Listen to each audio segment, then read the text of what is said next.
This wealth should come to us. Their time is over. It's just going to be another tragedy. That's Martin Scorsese's Killers of the Flower Moon, a Western crime saga that examines the suspicious murders of members of the Osage Nation. Based on a true story, the film stars Oscar winners Leonardo DiCaprio and Robert De Niro, rising star Lily Gladstone, and our next guest, legendary actress Tantoo Cardinal, who in a TMS TV exclusive joins us here in studio. Such a pleasure to have you. Thank you. So the film centers around Ernest Burkhart and Molly Kyle, played by Leo and Lily, of course. You play Molly's mother, Lizzie. Tell us more about that character and getting in her head. Lizzie, the matron of the mall, and being a matrilineal civilization, she had power by having oil rights. This is what her attraction was to these guys. Lizzie was more in the old world, so this new oil boom world is kind of something that she was seeing for the first time.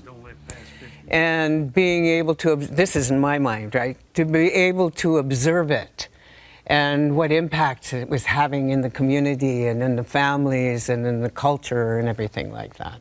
So Lizzie knows what it means to bury the pipes and to have your culture and your civilization. I don't know that she understood to what degree the language would disappear and what the whole impacts would be.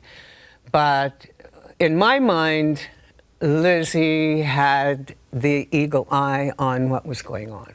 Mm-hmm. That's what the inside world Lizzie was. Now that the film is out and it's getting all kinds of buzz, winning awards, which we're going to talk about in just a second, but what is your hope for the film?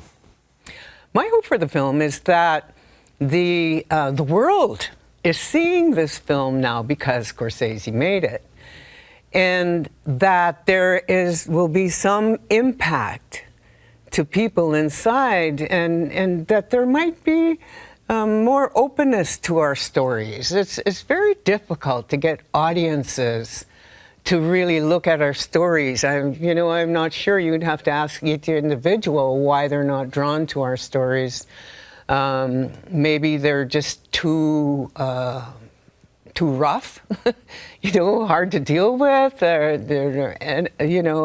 There's a kind of like a mystery attached. And as a society, I hope that we get more to what that mystery is and the truth of what that mystery is, and also have a look at the politics of what's going on. Because the politics that created this situation, that allowed this situation to be then, still exists now. And that's a medicine that's needed. It's a doctoring that's needed in this society to build something kinder, something more humane, something more admission of the truth of what we're doing as human beings. How can we do this to Indians, Do you feel change is happening, though? I mean, you've championed the voices of Indigenous culture all your life. Are you seeing the changes now? Well, we have a bunch of our own filmmakers, our own storytellers, and our historians are published, our authors are being published, we have educators, we have affected the education system, we have affected so many systems. We're heavy duty in the environmental movements. Our voices are emerging, and this is something that was not true when I first got involved. It was a Canadian content ruling that allowed us to play our own characters in these stories that were being produced by Canadian filmmakers with a mandate to tell Canadian stories. There was a pride that was in the filmmakers at that time. And it was, hey, we can hire Native people to play Native characters. And that's where I got my opportunity from. So it's a long ways from film to making movies right on our cell phones, the availability to storytelling.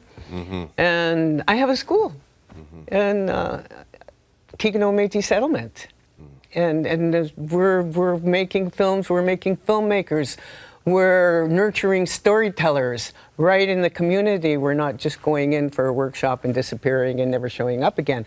It's right there. And so there's a lot of these things that are going on where our stories are being nurtured, our languages are being brought back, our cultural ways are being respected and seen as having some value. Yes, lots of changes, lots of changes. Yes. Listen, we also want to recognize the fact that coming up this weekend, you are going to be recognized as one of this year's inductees at the 25th anniversary of Canada's Walk of Fame. Just in our final minute, can you tell us what that honor, what that means to you?